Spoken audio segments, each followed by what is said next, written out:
Tourism, hosted by Jake Davison, American Family Insurance, who I see is on with us today. Hey, Jake. So great to see you. These programs aren't possible without great business members like Jake. And so I just want to give him a few minutes to share with us how everything is going for him and why he is so supportive of programs like this. So Jake, take it away. Good morning. I think you guys are actually going to run a video that's pre-recorded, which will be much better than me freestyling right now. But I'm really, really happy to sponsor the event and hope everybody enjoys it very much.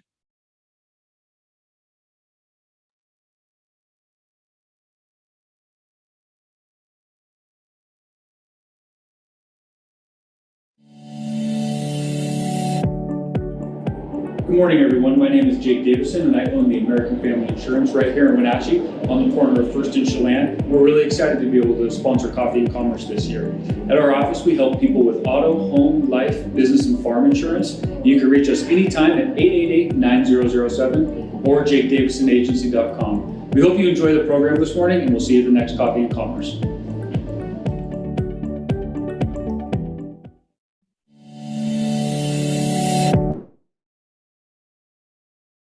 I don't know, Jake, I think you could have freestyled that pretty well, but that video was awesome. Thank you for being an amazing partner.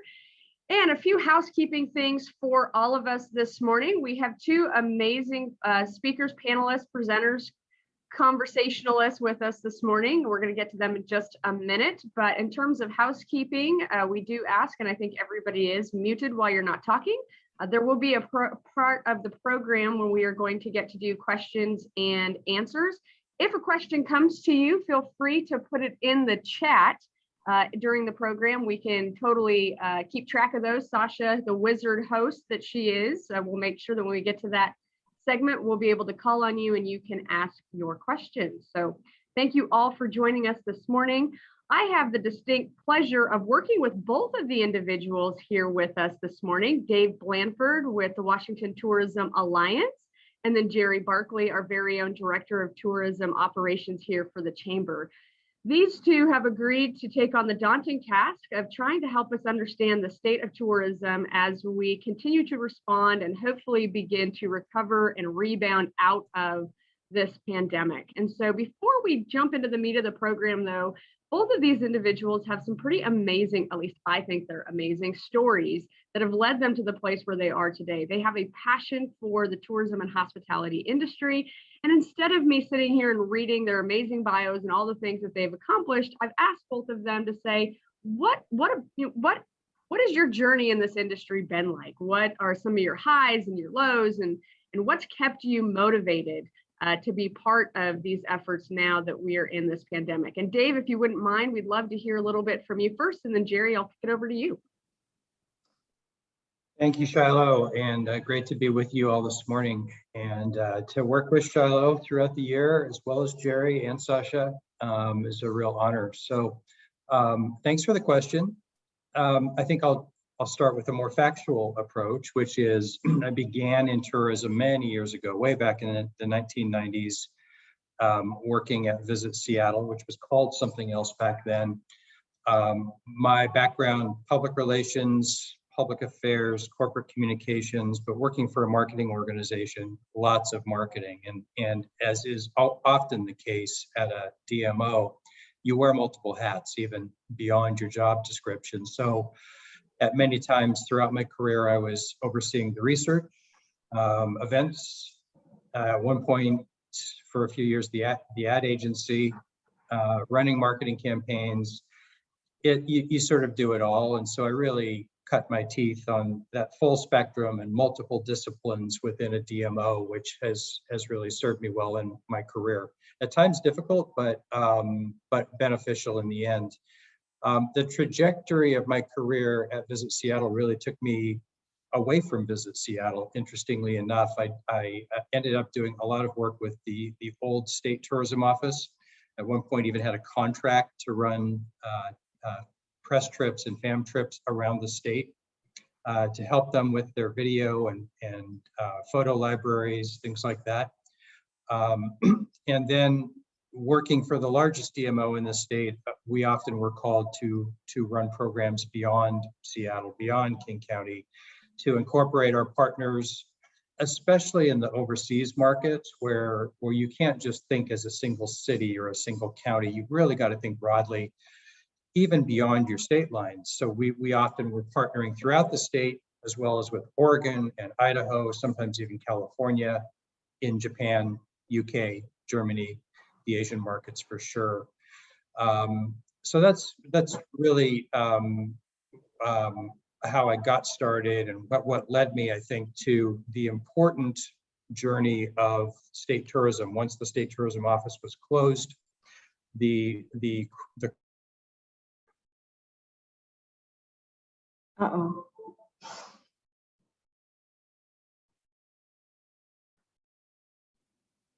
We just lost Dave.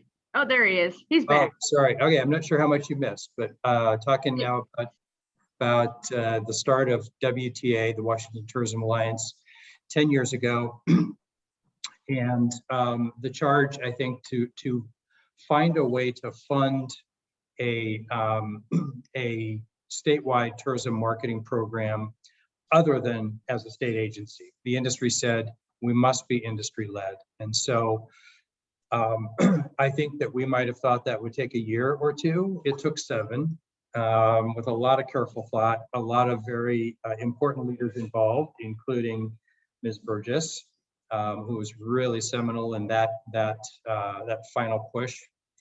And so my background in public affairs and public relations, communications sort of built, and I joined the board, eventually co-chaired WTA with Shiloh. And then last year, when the opportunity came up to jump in as executive director, I made that leap. And so voila, here I am. You know, it's funny, this question, first off, I know it's early in the morning, a little bit of perspective and pontification here. You start your career and you don't really always have a sense about where it's going.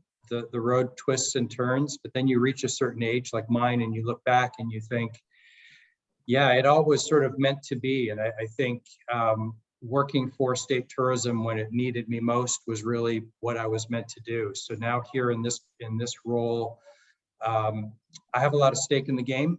I really care about getting state tourism back up and running, and I'm excited about it. Despite the challenges, the pandemic, the funding issues, I'm really excited. Thank you, David. That was a great introduction. Jerri, we're going to kick it over to you to tell us a little bit about your journey through the industry. Well, this is going to take a long time because clearly I'm older than David. So it started when I was really little. No, I grew up in Southern California and grew up in the hospitality industry. I started at hotel work in a resort hotel, cleaning rooms at the age of 14, moved into waitressing at 16 because that was a lot more money. And I couldn't believe people would actually tip me when I brought them their food. So I thought, wow, this is a good way to make a living. So I did that for a long time. I ended up opening over 20 restaurants and hotels in my career, and have a lot less of a broad experience than David in that this is my first position where I have represented a whole community and a large tourism effort. My previous experience has been in hotels. I've worked in resort properties, downtown properties, airport properties, boutique hotels. I've managed sales offices and catering offices. I've worked in convention facilities. And all of that experience too, I have told Shiloh many times, without all of that experience and my 10 years at Mission Ridge doing marketing for them, I would not be, I feel like all of that life's experience has really paid off in the position that I have now. So I'm very grateful that all of those hard years of learning all of those hard things gave me the opportunity and the experience to really make a difference in my community. And it's really been a great journey for me. I've been here at the Chamber now for 8 years. Thank you, Jerri. That's great. And I'm sure both of you have some wonderful stories from that journey that we can maybe tap into when we can get together again and enjoy and cheers beverages. So it's all good. So we want to start big. We want to start present day, and we want to hear from both of you kind of the state of the industry. We've had a rough year and a quarter, you could say, navigating what we all thought was going to be a quick 30-day experience that has turned into a longer journey than that. And Dave, I think we're going to lead off with you to give us kind of the state, big picture, what is happening in our industry today? What does it look like? And then we're going to move on to what do we think is it's going to look like in the next 18 months and then 3 years. So we're going to do the state of the state, if you will, and Dave, we'll kick it over to you. Great, thank you. I think we've got just a couple of slides here. It's an interesting question. We're at an interesting time here.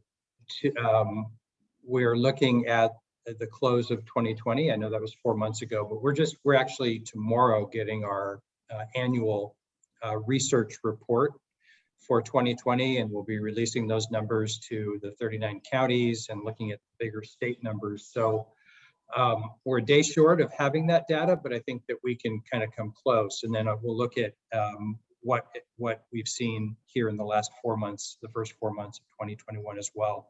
So just to kind of review, and we'll look at the national level because this really has a bearing on the state. Yes, COVID has been as bad as we thought it was for the tourism industry nationwide. This now is 10 times worse than the events of 9/11, according to the U.S. Travel Association. I need to update this. In terms of visitor expenditures, significant losses, local tax, or rather federal, state, local tax revenue as well. We'll go to the next slide. And when we look at the different segments, we look at air travel for last year, down 50%. Gosh, that doesn't even seem as bad as what we might anticipate it to be, right? Because no one was traveling last year. And that bears out with TSA screenings. Hotel occupancy, yeah, that's an average. And we know that some areas, like more rural, might have seen better occupancy. We would expect, and maybe you're seeing this too, that short-term rentals, vacation rentals really did fairly well, whereas urban group market hotels really were horrible. So that's an average nationally. RevPAR is revenue per available room. So obviously hoteliers in general are hurting big time. Go to the next slide. Here is a preliminary 2020 impact for Washington State. And again, tomorrow we'll have confirmed numbers. I don't think they'll vary too much from this. This is a pretty good guess. So volume down almost 40%. Visitor spending down close to 50%. State and local taxes down 36%. Employment, as we know, 40%. As the year closed, but there were times where it was up 50% or higher. I think we saw a little bit of a surge toward the end of the year in the fourth quarter. What's really interesting here is that prior to the pandemic, the travel leisure sector in Washington State led job growth. In the pandemic, we were the hardest hit. We were the hardest hit in terms of job loss and our ability to sustain jobs.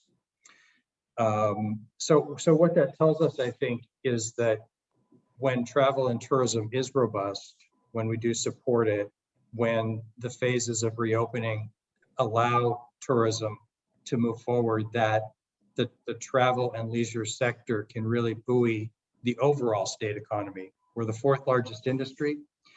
When we have the ability to lead job growth again, think of the power that will give to the overall state economy. I think we could probably stop slides here, but to give you a little bit more of I'll look at Q1 21 and what we've seen since the end of 2020. Occupancies have been inching up across the state.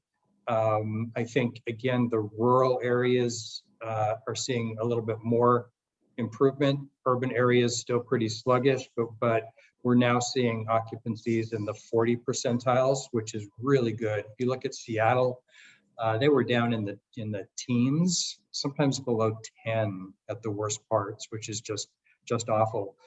Where should they be this time of year? 70, 80 maybe. So 40s, not good with that historic comparison, but much better than we were.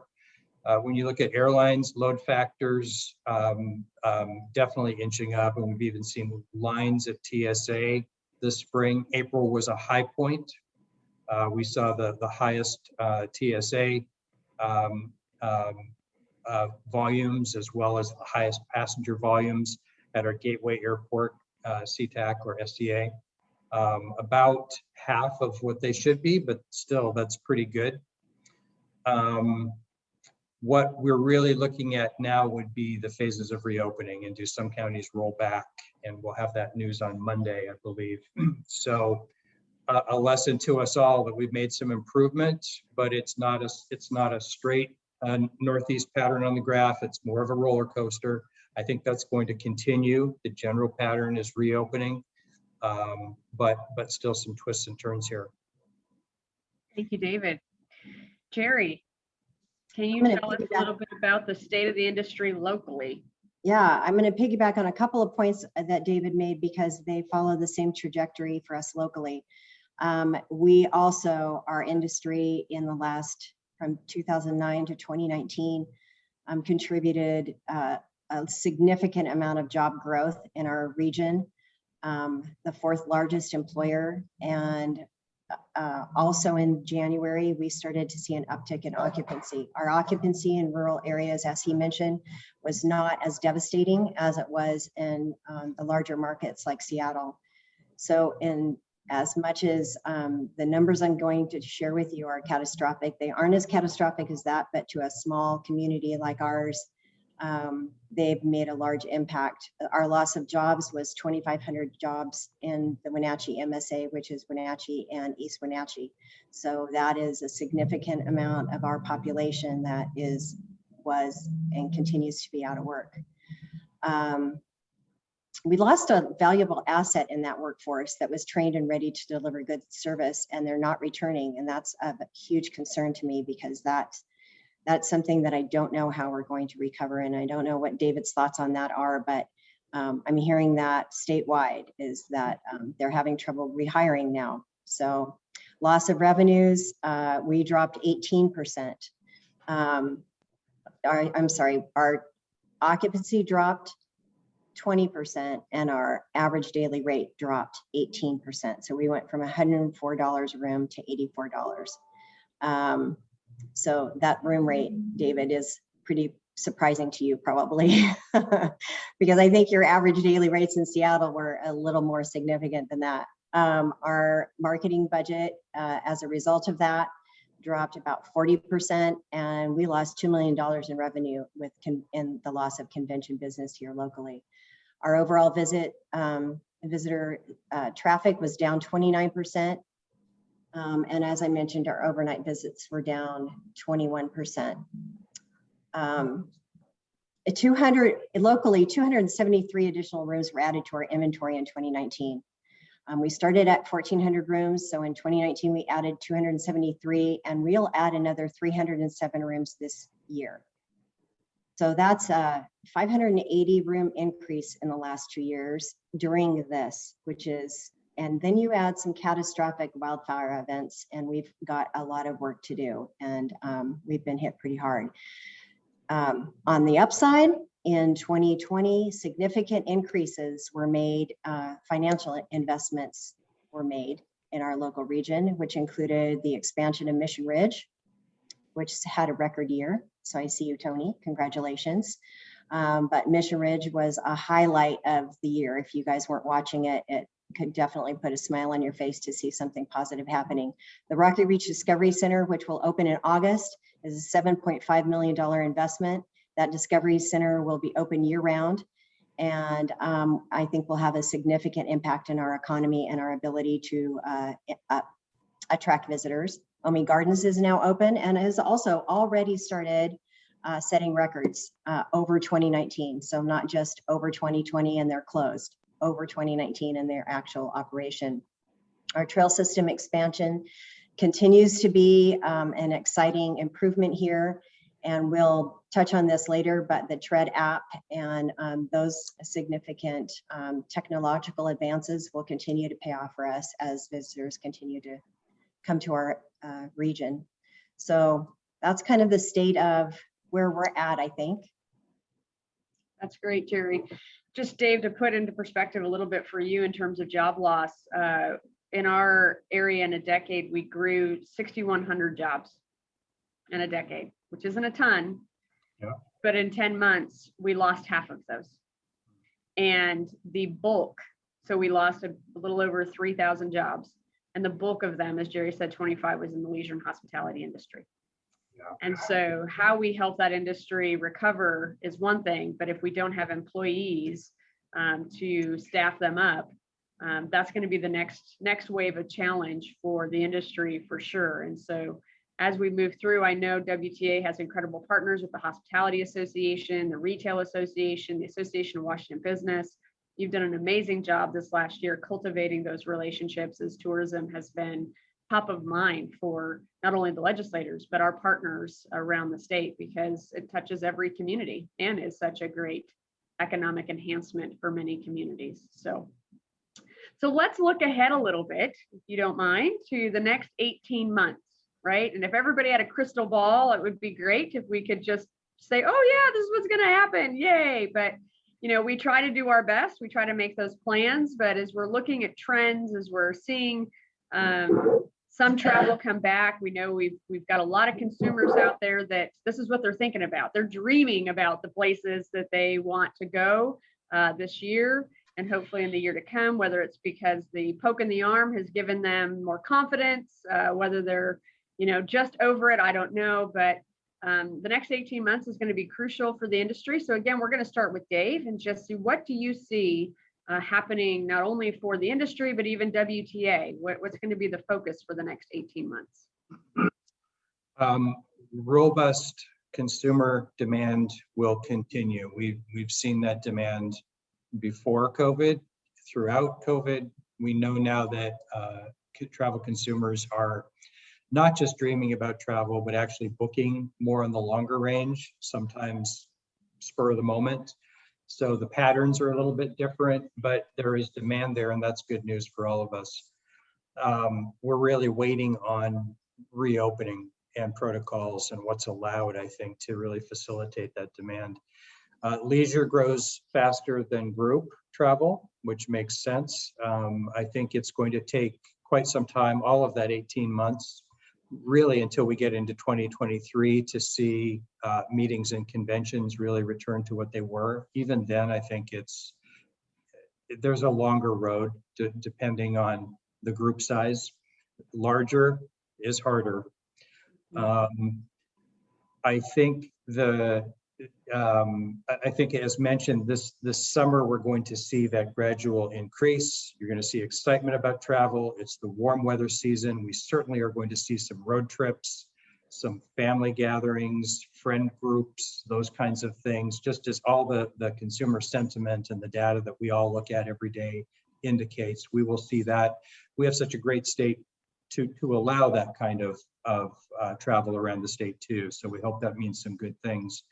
I think originally, if we would go back a few months, we thought it's going to be a very linear pattern where we begin with taking a trip in our own backyard by car, short-term rentals, and then we gradually built up to farther away, gradually to air travel. I think it's going to be more concurrent. I think that air travel, as we have seen this spring, is people are eager to get out of their backyard. They're going to take those trips in the backyard. They want to get out too. They want to see some palm trees. They want a place that's warmer than here. They want a different kind of experience. And I think that there is less apprehension about getting on a plane than there was. Still some. Anything congregate is still a bit dicey, but as everyone gets their second shot, I think that confidence will grow there.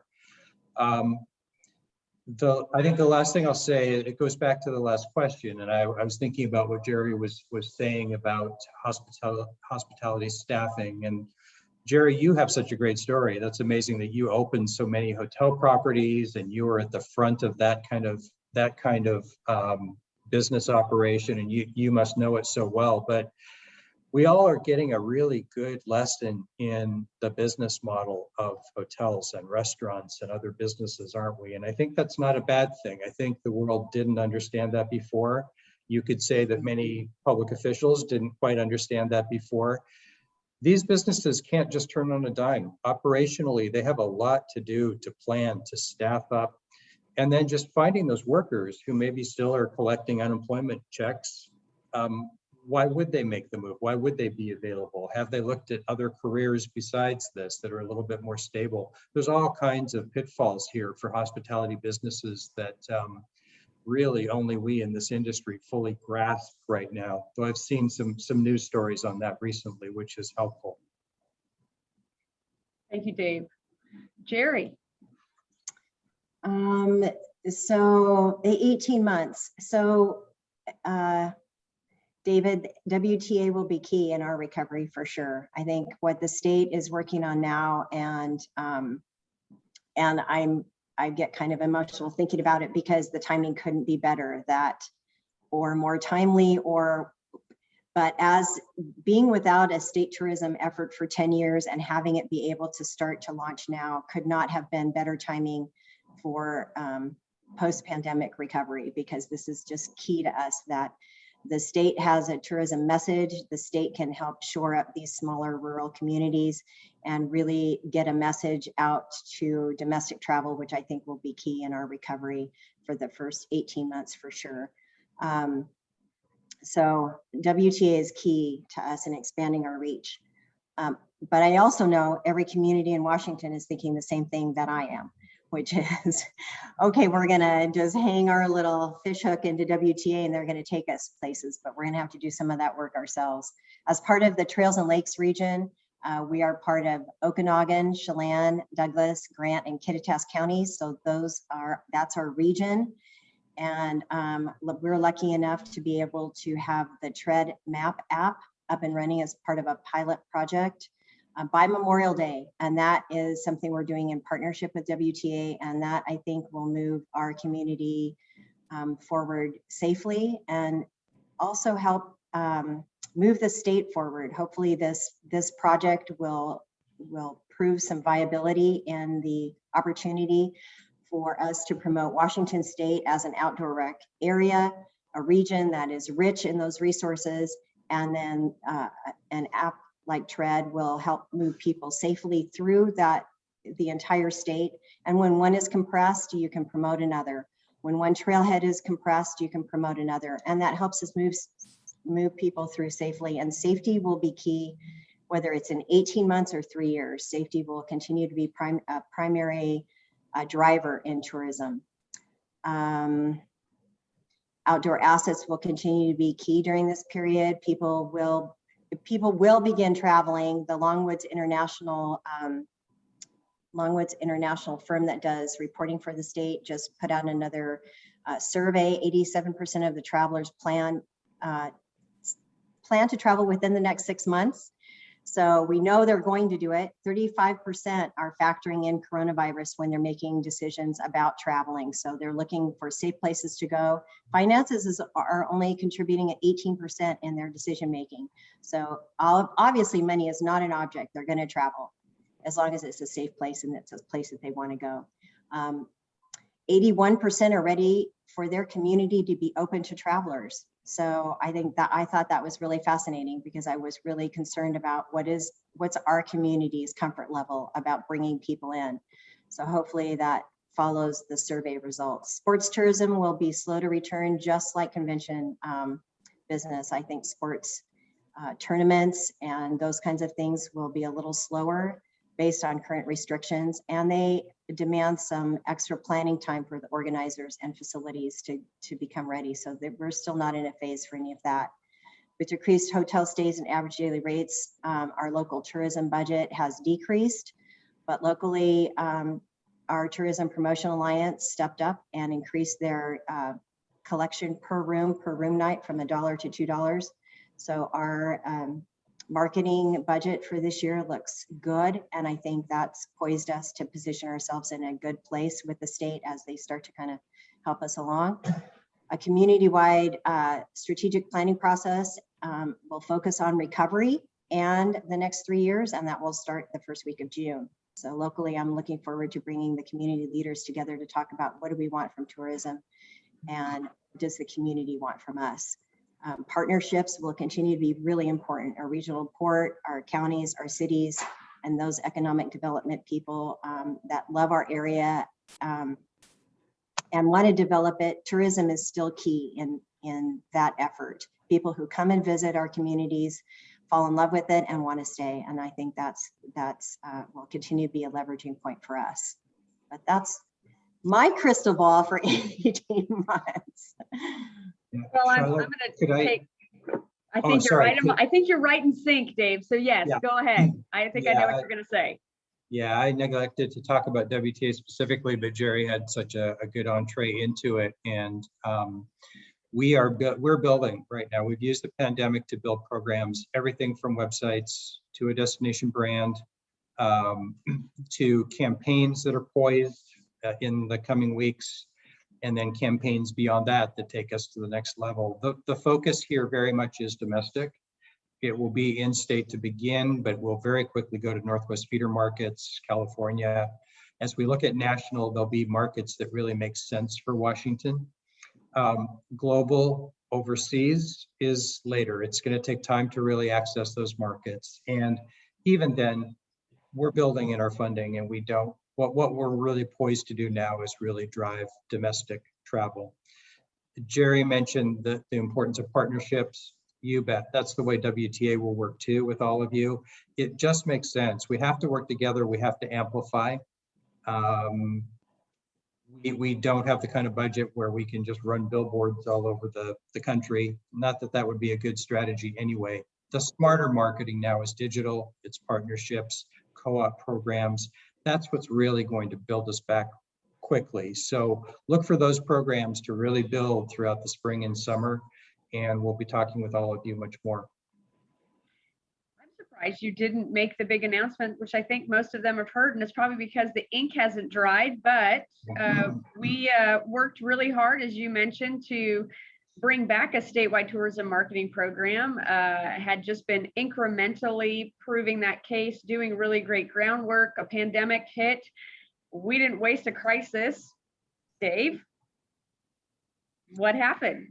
Yes, well, right. Yeah, you have so many of my talking points at this point, Shiloh. Yeah, no, we're really fortunate to have established some good base funding in 2018. And that means a private public matching program, which got the foot in the door. The good news of last weekend is that the legislature has put us in its compromise budget for $12 million as a budget proviso.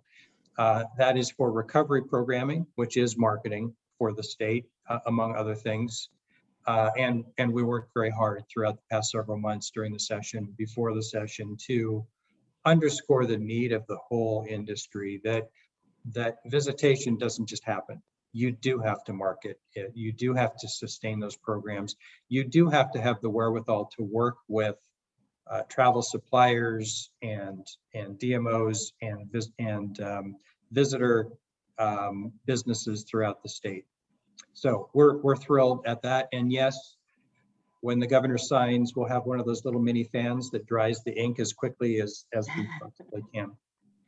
And do you want to talk about the newest hire for WTA that will not start until middle of next month, but that's an important position that we've been able to fill, that you've worked really hard on. So you bet. We've hired a director of marketing. Her name is Michelle Thana. She comes from the same role at Visit Vancouver, USA, and has a really good, strong destination marketing organization background at other organizations. And so she really knows destination marketing. She's exactly what we need.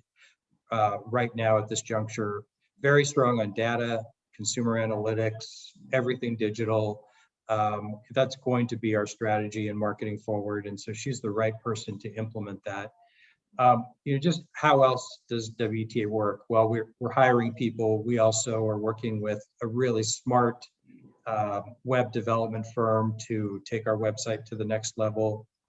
They specialize in destination websites. We're working with a branding agency that really knows destinations and is going to help us launch a new destination brand after 10 years since the last one was launched, and create a toolkit so that all of you can actually be a part of that, use those assets. We're hiring photographers and videographers, have done for the past several months. We now have a photo library of several hundred, might be thousands of shots. And it just goes like that. We've got a mix of some very good hires and some very good contractors, all really dedicated to what they do specifically. Thank you. That's great. So I want to take us, out a little bit farther, maybe into the rebound stage. If 18 months goes well, we properly invest the additional, money that not only we're receiving at the local level, Jerri, but pairing that up potentially with statewide programs.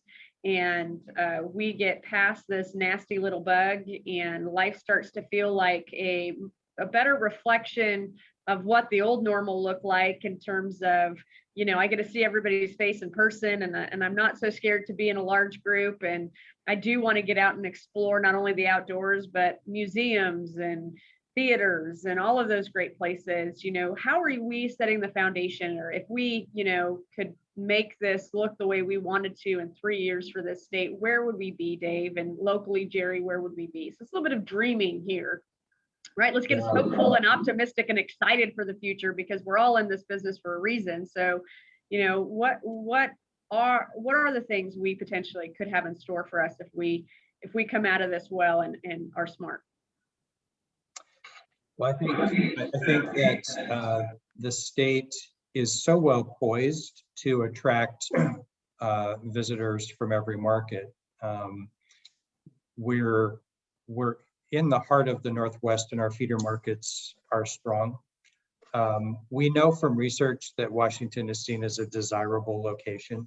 There may be some more recent challenges, I think, with our urban centers and some of the protests and things like that. We'll work through that. We are equidistant to London and Tokyo. Delta has its Pacific hub at SEA. What that means for not just Seattle as the gateway, but for the whole state, I think really shows that we have the potential to build on overseas markets. We know that those markets care about outdoor recreation and have lots of vacation time available to them. They stay twice as long, they spend twice as much. I think that in the longer scheme of things, 3 years, that we will be actively marketing to those global markets. And I think that Washington has the potential to really develop them more so than other states because of our airlift, because of our position, because of some fairly strong, iconic demand generators, from Space Needles to Starbucks to national parks. I think that is the realm, the league we should be playing in. Great. Jerri, your thoughts? So in the next 3 years, my thoughts went to similar to Dave. It's Washington is the road less traveled, and I think safety is still going to be really important to people. So what we've seen in travel patterns right now is people are drawn to smaller markets, less populated, so not as many people are traveling to the larger cities like Seattle and Portland because of the social unrest, because of the things that they've seen on the news. Because of those things, they're a little more comfortable going to smaller rural areas. So Idaho Falls, for instance, in the report that our regional port just did, they set a record last year in travel at their airport because it's familiar, it's small, and it's right by a national park. So some of those assets are perfect for us. We're definitely the state less traveled right now. And I think it's going to position us for that kind of messaging, that kind of comfort. What I think personally I saw last year was the whole Hawaii is dependent on tourism, and we all know that. But look at the restrictions that they put up, and people were willing to jump through those hoops to go there, and they had a pleasurable experience. And I don't think there's one person who went to Hawaii last year that wasn't willing to do all of that, quarantine, get their shot, do whatever, come back and didn't have an excellent story to tell about their having the beach to themselves. And don't you think they'll return tenfold? And I do think that that really played into their brand and their strategic thinking about the safety of not only the people who come to travel, but the people that live in Hawaii. And I thought that was really interesting. I think we're going to see touchless experiences. I think yes, domestic travel will be the first to recover. And small rural areas like ours will benefit from that. It's familiar and less stressful and more safe. So I think people will be drawn to that. Internationally, I think that international travel will take longer. Through the things that I've read, I think that first places that people will go are places that are familiar to them. So if they have family in international markets, they're going to go there. And as Dave just mentioned, we have a diverse population in Seattle, so that'll play well for us because those people in international markets will come to Seattle and feel comfortable because their family's there. So I think that'll probably be the first for our international travel visits.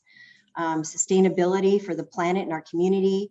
Money's being spent where people see that priority. And I think it's really important for us to position ourselves as a state and as a community, as a place that's clean and safe and maintained. And we take that seriously, and we want to sustain and maintain those assets that we have. Nomadic work travel, people are going to want to travel where they can enjoy a quality of life and still get their work done. So we've seen people locally travel to Sedona and they go out and hike and then they come back.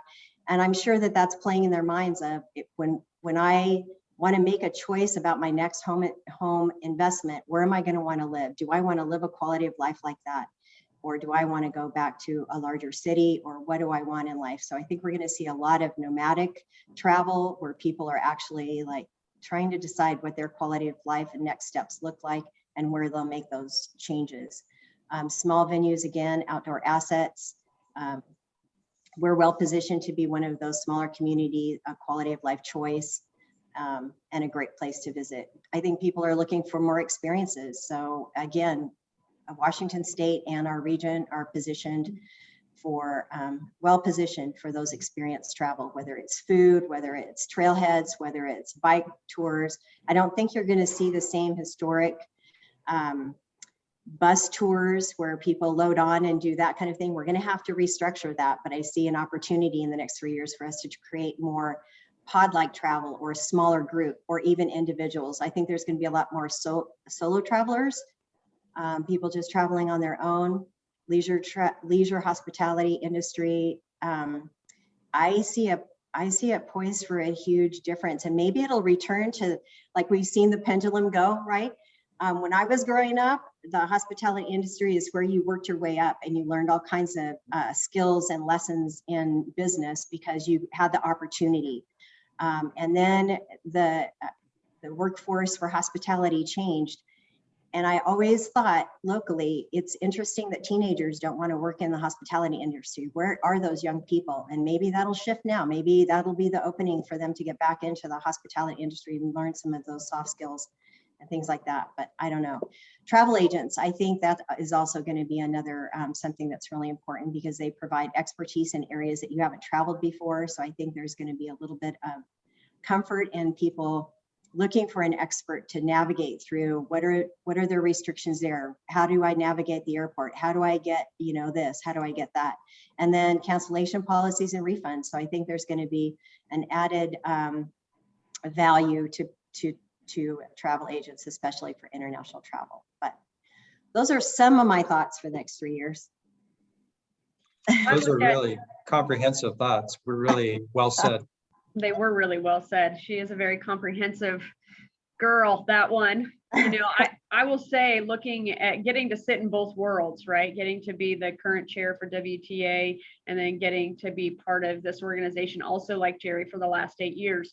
When we started doing tourism marketing here, what we knew is our best recruiters were the family and friends. And so when Jerri worked for the very first with Linda and the Downtown Association rebranding of our community, Dave, we came up with the We Are Wenatchee videos, and you know, we've gone through the Visit Wenatchee evolution of who we are, but it struck a chord within the people of our community, and they were excited to go and share this beautiful place that they had called home, because somehow magically we had finally captured the essence of this place. And we learned very quickly that in order for tourism to be successful here, we really needed to do it in a way that our community valued, because they were going to be the gateway to bringing in those tourists. Most of our tourists initially were not coming here because they saw a billboard, but because a friend or a family member invited them, or a convention brought them here, or a sporting event brought them here, and they discovered us. And so we've really had a strong commitment to values-based tourism. And I know at WTA, we've talked a lot about that in the creation of this next brand. What does this look like? We want the residents of Washington to, in some ways, be inspired by it, to connect to it. And we're very diverse. So whether I'm up in Conconelli, or whether I'm down in Walla Walla, or whether I'm here in Wenatchee, or I'm in urban Seattle or Spokane or Vancouver, there's a connection to this brand. And to me, that's what's exciting, because in 3 years, Jerri was right. There could not be a more better moment for us to get a statewide tourism effort off the ground again, to have a leader like you at the helm, for us to have a leader like Jerri, because we've got to go back to basics in a lot of ways. And then we get to inspire and innovate. And I think about, you know, what Mission Ridge has been trying to do with their expansion. If we could get that through and get that starting to develop, having that anchor year round for recreation in the basin up near Stemelt and the Stemelt Basin would be huge for us, right? It would help us better spread people out and around. I'm seeing some of the development work that is happening in other communities around trails. The Tread Map app, you know, if we're able to do that successfully here in the Trails and Lakes region, and then within 3 years we have that across the state, that's going to differentiate us from other states, right? It's very exciting to see, you know, what we're doing here locally and how we now have a partner at the state level that can take that even farther, because we wouldn't be reaching into the feeder markets. And that was one of the questions. I think Craig Larson had a question of what are the feeder markets? So when you talked about, you know, our feeder markets, you mentioned California, but we've identified some other ones. So can you share a little bit about those? And then we'll get to Charlotte's question, and then we'll open it up. So if you've got a question for either Jerri or Dave, let's hit those, but let's start with those feeder markets. You bet. As you would expect, it really is the Northwest. We would call feeder markets, and so it's the Portland, Oregon metropolitan area, other parts along the Oregon border, and Western Oregon, as well Idaho and the bordering Northwest states. If the U.S.-Canada border opens, then we do look at British Columbia, the Lower Mainland, and even Alberta as a feeder market. We also, a little farther afield, but still, I call them feeder markets, the San Francisco Bay Area, because of the availability of flights, the short flights, even as a drive market, and just given the population base there and their desire to come here, I would regard them as a feeder market. And then Alaska, right? Just, you know, they, you know, on average, Alaskans make a couple trips down to Seattle metro area per year just to get their city fix, see a sporting event, see a concert, that kind of thing. So I think given the availability of flights, that could be considered a feeder market as well. Great. Craig, I hope that answered your question. Or make sure you don't have a follow-up. I'm not sure if I can see you on my screen. Got to toggle through that. There we are. I think he's okay. So Charlotte, you had a question about associates. I don't know if you want to ask it yourself, but I'm thinking it's how are we going to bring a workforce back? Is that what you're asking? You're muted. Yes, that's what I'm asking. Because it's extremely difficult to find enough help, and with everybody on unemployment. The one thing that I would like to, I mean, it's a wish list or something I'd like to see is, you know, how could we work with college? How could we get people trained and ready to come on board and, you know, what is there a plan? Yeah, that's a tough one. Jerry, I don't know if you have thoughts with your background and what you're seeing there in Wenatchee area.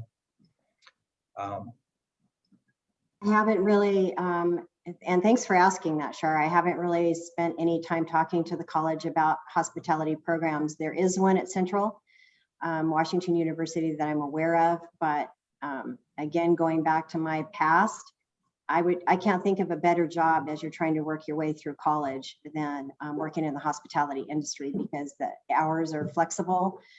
You can usually find a position that works with whatever you need, and depending on the position, you can make pretty good money. So hopefully I will get a hold of Stacy and find out if there's programs that we can set up or some kind of education process in what those positions actually look like. Right now, I think there's a disconnect in what's actually required of that job and can I really do it? I don't think there's that understanding of the hospitality industry. Like Dave said, there's a big disconnect as to, well, what's involved? Well, if I go clean a room, what is that like? And it's certainly not what people I think might imagine. Like, it's not the same as cleaning your house, totally different. And a lot of hotel companies have on-the-job training programs. Yeah. And there's just so much opportunity for a career There is. boost. So I'd love to participate in that conversation with Stacy at the college. Okay, thanks. Yeah, our industry advances careers like no other. There are so many good stories about people who start at the front desk or as bell captain and work their way up to general manager of a hotel. And you're right, there are training programs and school programs and internships and other things that are so available. It is a great opportunity. Every time I speak to a hospitality class, I remind them of that. I'm not sure that they even fully get that the chance to really build and grow a career in this industry is greater than so many others. So that is true. That will continue to be true. Unfortunately, I think in the spring and summer, as we're on that roller coaster here with reopening and all the protocols that hotels and restaurants and every congregate business has to bob and weave with, it's tough. It's just going to be tougher to really find those people and attract them in. I think once we stabilize and operations are more normalized, it will become easier. And I think it's incumbent on our industry to continue to advocate and get that message out. This is a great training ground. This is a great place to learn a career and grow it. And I was one of those people that started as a housekeeper a long time ago. Mm-hmm. And have done every different position, regional, GM, you name it. Yeah, and isn't it wonderful what the dimension it adds to your career, the knowledge base, just what you learn as a professional by being exposed to all those different paths. The other thing that is an external force, and the business community as a whole, I don't think has advocated for this, but the unemployment requirements for job searches have been very lax. And at what point do we ask for that to be not laxed anymore? Because there are ample jobs consistently able to be filled by individuals. And the hospitality leisure segment lumps itself in. You all are basically in the same NACE code categories. And so it's difficult because it's the hardest hit part of the industry. And it's also the one that oftentimes is in the most flux. And what a hotelier may be able to do with some more consistent employment versus a restaurateur that's going back and forth in the phases. I think that's why a lot of folks are not returning back to work, because, well, it's the path of least resistance. And being out of work for so long, some jobs are physically demanding, and so do I want to do something else or something different? But I don't think it's helping our reemployment efforts to have some of these requirements still not being executed by the state. I think we're going to have a conversation with them about when we start making that requirement and making them, return to work. But it is difficult because none of us have that crystal ball. But we had a great question about partnering with WSU's hospitality degree program and Central's program. And what I'm hearing is, and this is probably going to be true across the state, and be great for us to get to partner with Washington Hospitality Association in communicating. They've done this in the past. So what are the great career opportunities? And for us, we have the Careers After School program that Chelsea runs in the office, and getting to feature that. And that whole point of that program is to be able to show individuals, what are the job opportunities here in your backyard? What is the trajectory for those opportunities? What's the pay? What's the skill set, the learning, whether that's collegiate degree or a 2-year trade program, and where can it take you? And the hospitality industry is really exciting. I mean, you have to be willing to work though, right? I mean, you have to be willing to put in your time, but the skill sets that you learn, to be able to advance in a career, there's not a lot of businesses that allow you to do that allow you to come into the fold, like you said, as either a front desk worker or a concierge or bellhop or whatever, and then transition to, a GM, to a regional property manager, to something working at corporate, just because you're passionate and talented and invested in the company, which is really exciting. And a lot of these companies, do invest in their employees and do want them to be successful and stay. And then it can take you all over the world, which is pretty exciting. So a few more minutes here. I think there's one more, maybe. I think we've addressed them. Any other questions or closing comments from Jerri and David? I would just add back to that great conversation with Jerri and Shiloh a few minutes ago. There's this concept that's been kicking around the industry for a few years of tourism as a shared community value or asset. And I think, as you both were saying, and I think as we've seen with Wenatchee being kind of ahead of the curve and really thinking that way, the rest of the world will catch up. And it's important that it does, because we need to help our communities understand that they too are stakeholders in tourism. They need to support it. They need to welcome visitors. They need to understand the business models, the various business models of tourism, and support those as well. Shiloh, you're right. As we look at creating a new destination brand, some of that thinking has gone into it, and we've discussed, the old style brand where we say, "Come here, do this." Now I think the invitation is much more of a inclusive. You can be a part of what we're building here, and that's the way travel is going. Travelers want to know that they are a part of something real, authentic. Washington State is just that. We're building things here. We are a state of creators, and we may not be a first-tier visitor destination like in Orlando or a San Francisco or New York, but I think that what we have here is really something that is modern in an offering, and that visitors are looking for something that maybe is not fully developed, but is in the process of, and that's very exciting. So I just wanted to add that on. You both excited me with that conversation. I was hoping to get a chance to jump in. Well, we do have one more question for Molly, which I think is a great one. Who will handle the media planning and buying for the campaigns? I think this is directed towards Dave. And are you using an agency, or will it be handled in-house? And both of you could speak to this. I think Molly may be more familiar with what we're doing locally, but we'll start with Dave, because that's a great question. Right. We will have an agency that will handle most of that media buying. It's different locally, in-state versus national and beyond. National and beyond would be an agency of record that we will put an RFP out for and hire in the coming months. Locally, we work with an in-state firm that can do some of that now for us. So the shorter term stuff, and has done with some of the campaigns that are more in-state, be a tourist in your own backyard kind of thing. Jerri, do you want to address that at all?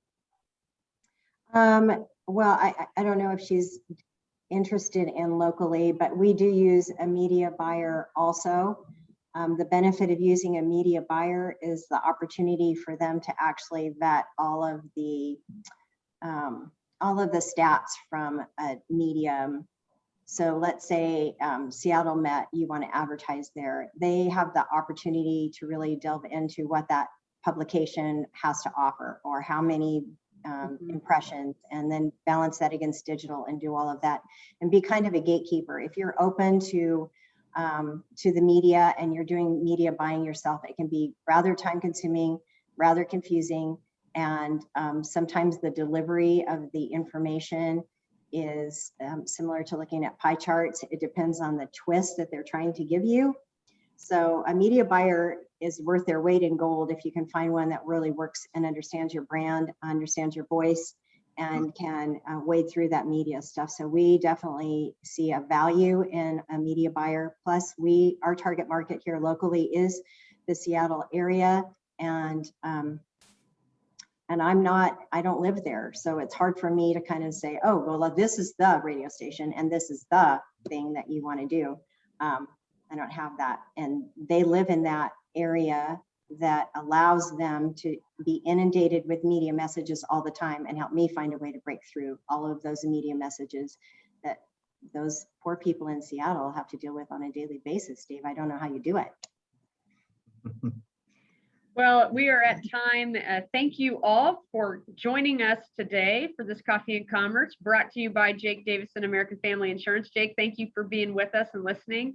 It has been wonderful this past year to have so many opportunities to connect and have access to Dave and Mike and the team at WTA as we navigate through this and understand what's happening in the industry. You have been great partners. We're looking forward to partnering with you a lot more in the future. And all of our partners, we get to do what we do on behalf of the community because of you, because of the great service that you provide here, because of your passion for this place and for your industries, and for providing some amazing experiences to travelers that happen through here, whether it's because of business or because of leisure or before groups. And we're going to bring them all back. They're all going to come back eventually. But this is an inspiring and challenging time for us to figure out the best way to do that, not only to help that industry regrow and redevelop, but to put us on the map in a different way. And so thank you for the time, and hopefully in the not too distant future, we'll get to do these things in person again. And Dave, we can have you out here, which would be I look forward to that. Yes. Thank you, everyone, and make it a great Thursday. Thank you.